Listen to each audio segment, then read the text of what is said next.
The check sat on the kitchen counter, mocking me with its crisp newness. $75,000. That's what my sister had the gall to ask for.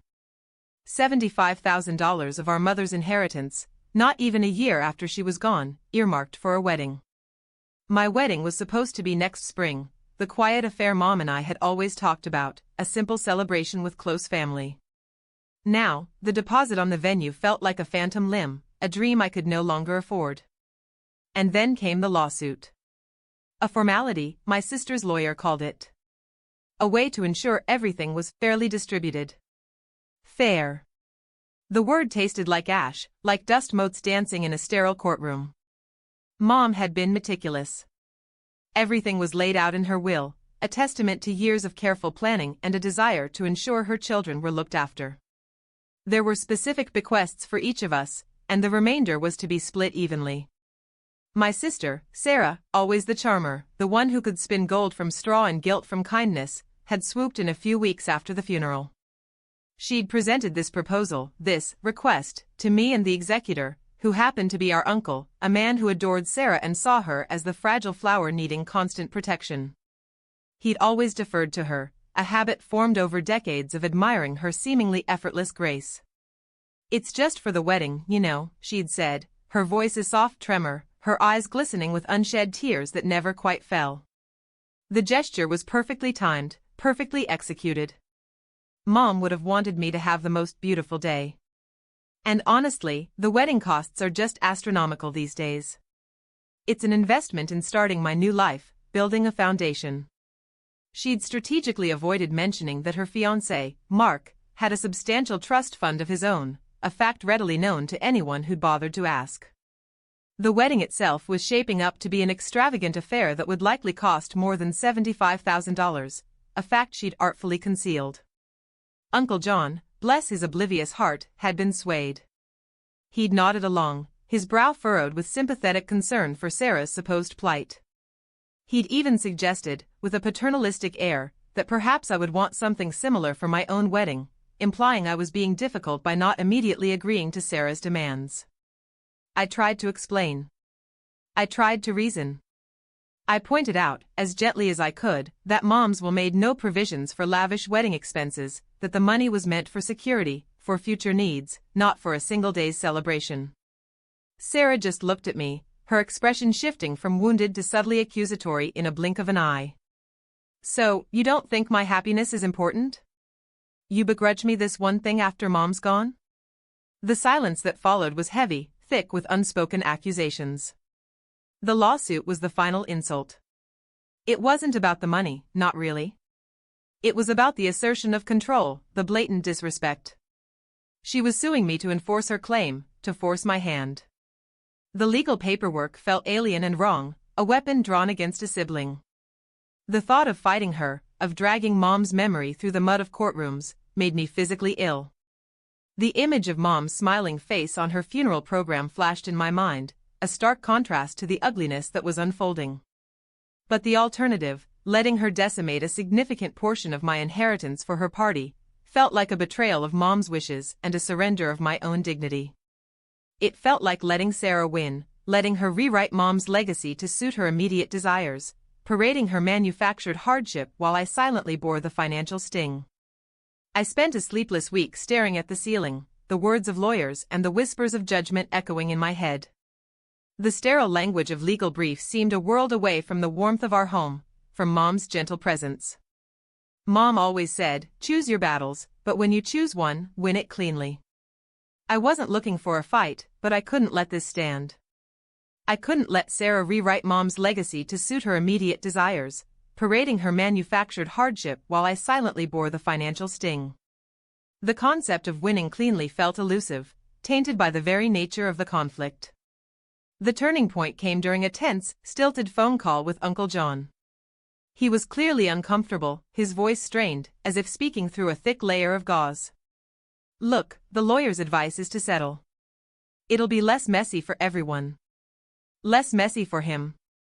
Less messy for Sarah, who thrived on drama. But not for me." It was then I realized that relying on him, or anyone else, to see the truth, to understand the nuanced injustice of the situation, was futile. I had to navigate this myself, and my strategy couldn't involve loud pronouncements or emotional outbursts. Those were Sarah's specialties, her go-to tactics for manipulating situations. My quiet action began not with a legal counterstrike, but with a quiet conversation, a deliberate strategic move to disarm rather than attack. I scheduled a meeting with the executor, Uncle John, a few days before the court-mandated mediation. I didn't bring my own lawyer, a decision that felt both risky and empowering. I didn't bring any accusations, no grand pronouncements of righteous indignation. I simply brought Mom's will, its crisp pages a stark contrast to the emotional turmoil it represented, and a small, leather-bound journal I'd found tucked away in her bedside table, its pages filled with her elegant script. Uncle John, I began, my voice calm, deliberately devoid of emotion, striving for a neutrality that felt like a shield. I understand Sarah is seeking $75,000 for her wedding. I want to ensure you have all the information before we discuss this further. I laid the will out on the table, its clauses stark and unyielding, pointing to the sections that outlined Mom's clear intentions. Then, with a steady hand, I opened the journal. This is Mom's personal journal from the last few years of her life, I explained, the words feeling heavy with the weight of Mom's unspoken thoughts. She wrote down her thoughts, her wishes. She was very clear about how she envisioned her estate being used. She was worried about both of us having a solid foundation, not about funding social events. I read excerpts, carefully chosen, deliberately omitting anything that might be misconstrued as overly emotional or accusatory. Not the dramatic ones, not the angry ones. I read the passages where Mom spoke about the importance of financial independence, about the quiet pride she took in her careful savings, about her hope that her children would be responsible stewards of what she'd worked hard to provide. I read the parts where she specifically mentioned wanting me to have a down payment for a home, and Sarah to have the means to pursue further education if she chose. There was nothing, absolutely nothing, about funding a wedding. The silence after each passage was pregnant with unspoken meaning. I didn't make a scene. I didn't raise my voice, a conscious effort to mirror Mom's steady nature. I just presented the evidence, Mom's own words, as calmly and factually as possible. I pointed out that Sarah's request was not only unmentioned but, in spirit, contradicted by Mom's written reflections. I emphasized that by agreeing to Sarah's request, Uncle John, as executor, would be acting against the spirit, and arguably the letter, of Mom's expressed desires. I then quietly stated that I would not agree to the withdrawal of those funds for such a purpose, and that if he felt he could not fulfill his duties without such an agreement, perhaps he should reconsider his role. The implication, delivered with quiet resolve, hung in the air. The air in the room shifted, becoming palpably heavier. Uncle John, confronted with Mom's own words, the tangible evidence of her wishes, looked genuinely troubled. He'd always operated on Sarah's narrative, a narrative he found easy to accept. Now, Mom's voice, quiet but undeniable, was speaking directly to him, through the pages of her private thoughts. He asked to keep the journal for a day, promising to review it thoroughly, his voice softer than before, tinged with a new kind of respect. The mediation the next day was remarkably different. Sarah arrived, prepared for a fight, her lawyer by her side, their expressions radiating a confident readiness. But Uncle John, instead of rubber-stamping her request, sat there, looking unusually somber, his usual genial demeanor replaced by a quiet gravity. He spoke about Mom's wishes, about her careful planning, about the journal's contents. He didn't accuse Sarah. He simply stated the facts as he now understood them, grounded in Mom's own words. He pointed out that the will itself didn't support the wedding expense claim, and that Mom's journal reinforced her focus on long-term stability for both her children. The lawyer, accustomed to Uncle John's complaisance, shifted uncomfortably in his seat. Sarah's face went through a spectrum of emotions, surprise, then indignation, then a dawning realization that her carefully constructed narrative, her performance of vulnerability, had crumbled. Her lawyer, seeing the shift, the undeniable weight of Mom's written thoughts, advised a less aggressive stance. The settlement that was ultimately reached was not the $75,000 she'd demanded. It was a significantly reduced amount, framed as a goodwill gesture, a contribution towards household furnishings for her new life, a compromise that neither fully satisfied her nor felt like a complete betrayal of Mom's will. The lawsuit was dropped, the threat of prolonged legal entanglement dissolving. The aftermath was quiet. Sarah avoided my calls for weeks, the islands a thick, uncomfortable barrier between us.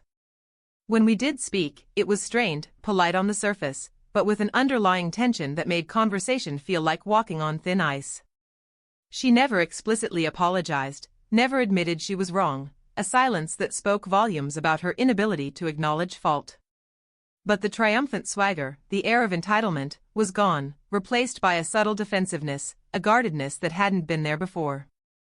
At the wedding reception, which was a scaled-back version of the original plan, a reflection of the altered circumstances, she barely made eye contact with me. She mentioned the legal battle and how difficult it had been for everyone, carefully omitting the fact that she had initiated it, a subtle rewording of the narrative. But the real consequence, the quiet social unraveling, happened later. Whispers started, subtle currents of gossip flowing through our shared social circles.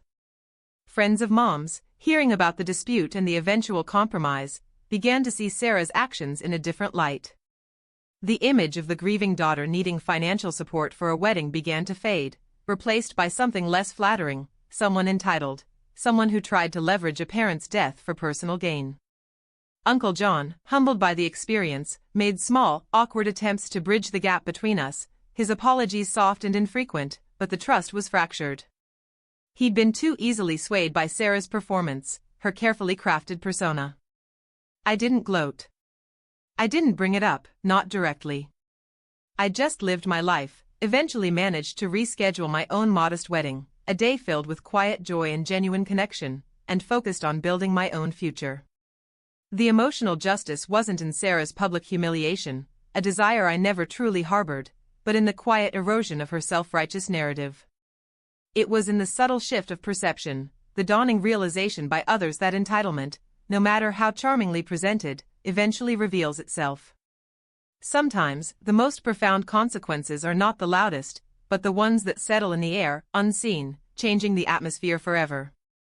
Mom's journal had done more than protect my inheritance. It had spoken a truth that couldn't be silenced by lawsuits or tears. It had provided a quiet, unshakable foundation for my own future, a testament to her enduring wisdom and strength.